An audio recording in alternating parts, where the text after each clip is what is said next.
चलिए आगे बढ़ते हैं। इस बीच एसआर ऑयल के कंपनी के बारे में बातचीत करने से पहले आपको पहले एक बार रिजल्ट सुन के बता देते हैं और रिजल्ट्स कैसे रहे। एसआर ऑयल की जो आय है वो करीब 22% बढ़ती हुई नजर आई है, इस पे आपको ध्यान देना है। और इसके अलावा मुनाफा जो है उसमें थोड़ा इस बार दबाव देखने को मिला है, तो वहाँ पे प्रेशर देखने को मिल रहा है ऑन प्रॉफिटेबिलिटी फ्रंट, लेकिन आय के फ्रंट में हमें यहाँ पे कुछ हद तक मजबूती ही देखने को मिली है। तो कुल मिला के एसआर ऑयल के स्टॉक पे आप नजर रखें। इसके बातचीत करने के लिए मिस्टर एसके जैन हमारे साथ हैं, जो कि सीएफओ है एसआर ऑयल के। जैन साहब, शुक्रिया समय देने के लिए। आपके रेवेन्यू फ्रंट पे तो ठीक ठाक रहे हैं रिजल्ट, लेकिन प्रॉफिटेबिलिटी श्रिंक क्यों होगी? ये मार्जिन्स का प्रेशर है, फिर फॉरेक्स एडजस्ट किया है, जो लॉस एडजस्ट हुआ है वो आया है, जो कि इस पे शीट्स पे प्रॉफिटेबिलिटी को उठा नहीं पाया?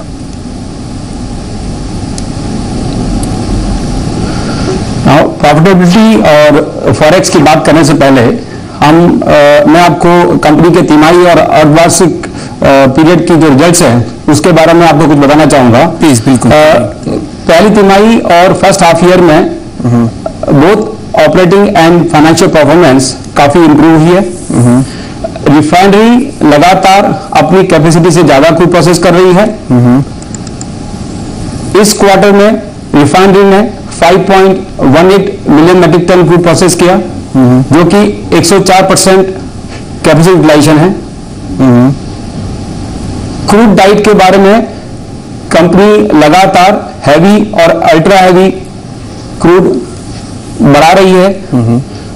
इस तिमाही में हैवी और अल्ट्रा हैवी का प्रतिशत 93% था।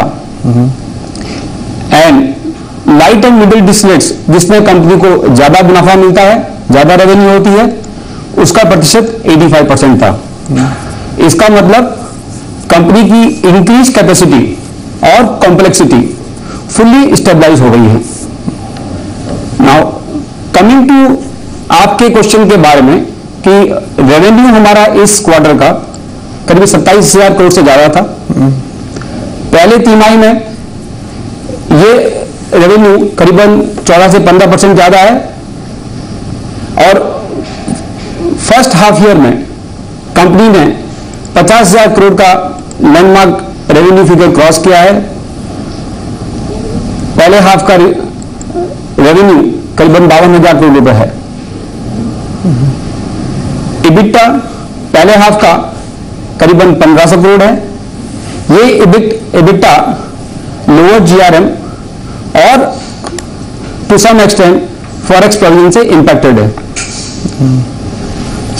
Gross refining margin during the first quarter was $6.93 a barrel, जो कि आईए बेंचमार्क से करीबन 8.23 बैरल ज्यादा है।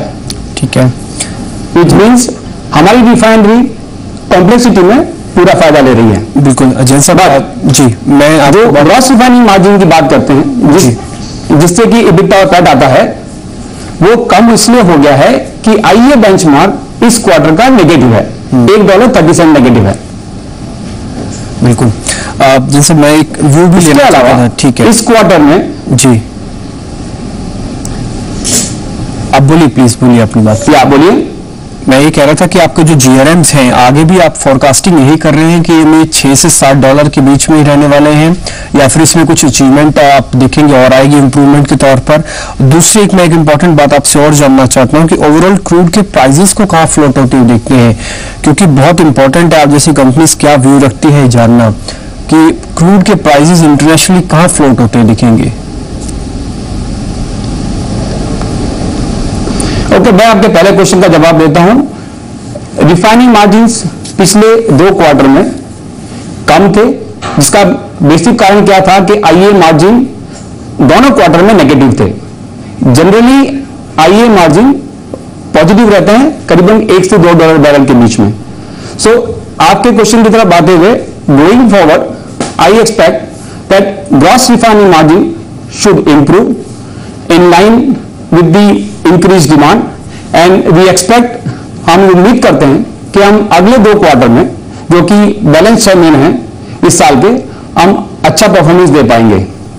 नाउ आपके दूसरे क्वेश्चन की तरफ मैं आता हूं, क्रूड ऑयल प्राइसेस के बारे में। मैं आपको एक चीज बता दूं कि क्रूड ऑयल प्राइसेस का मेरी कंपनी की परफॉर्मेंस में डायरेक्ट इंपैक्ट नहीं होता है। मेरा जो परफॉर्मेंस है वो क्रूड प्राइस और प्रोडक्ट प्राइस, तो दोनों का डेल्टा है, जिसको हम बोलते हैं ग्रॉस रिफाइनिंग मार्जिन्स, उसके ऊपर डिपेंड करता है। अगर आपके प्रोडक्ट के प्राइसेस क्रूड की प्राइसेस के हिसाब से बढ़ते हैं तो मेरा मार्जिन इंटैक्ट रहता है।